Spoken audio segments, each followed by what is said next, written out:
Hello, and thank you for joining us for part one of our tutorials on how to use Dropbox. In this video, we're going to show you about how to upload and manage files from within your browser on Dropbox.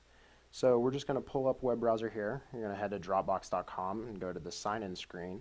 I already have my username and password written in here, so I'm just going to go ahead and sign in. And we're going to get redirected to our list of files. As you can see here, I already have some image files uploaded, and I'm going to show you how we can manage these just like you can in Windows. So just like in Windows, you can view files, such as these photos here in a viewer, just like they were stored locally on your computer. And you can also create folders just by clicking up here with a new folder. And let's create a folder called Cars. And now that I've created that folder, I can just go in, and if I just hold Control, I can just highlight all of these, just like I would in Windows. Once I've got all my pictures of my cars selected, I can just drag them, drop them in the folder. And now they are inside the folder, just like you would on your home computer. You also notice up at the top that as you drill down into folders, you'll have the path file here. And so if you want to go back, you can just click this. It'll take you back to the full root. And you're back home. Now let's say you want to upload a file. So you just head up here, click the upload button.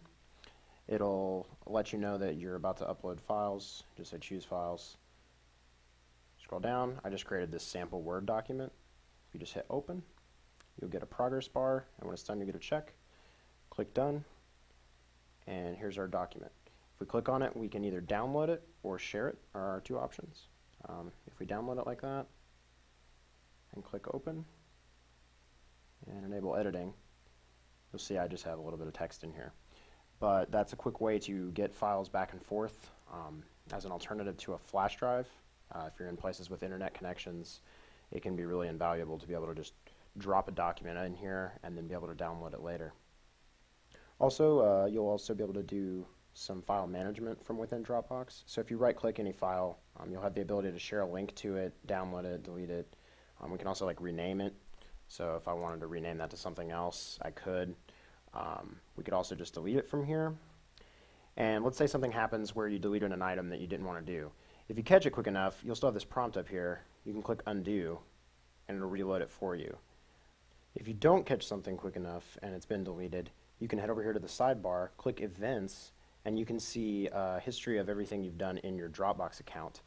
If you head up here to where it says we deleted test.docx and click it, it'll bring us to a version history of everything we've done to the file and how long ago that was and its size at that time.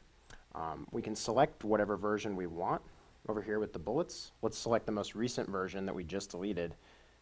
Click restore, and then you'll see that it'll bring it back right in our folder just as it was before.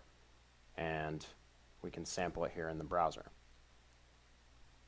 Another really useful feature of Dropbox is the ability to quickly share files and send links to people when you need them to have access to your files. So let's say, for example, we wanted to share our test.docx with someone. So we're just going to right click it, head to this share link, and then it'll tell us we can add Dropbox usernames or emails. I'm going to go with a fake email because emails are usually more straightforward. And then you can include a message here. So let's just say here is the requested document.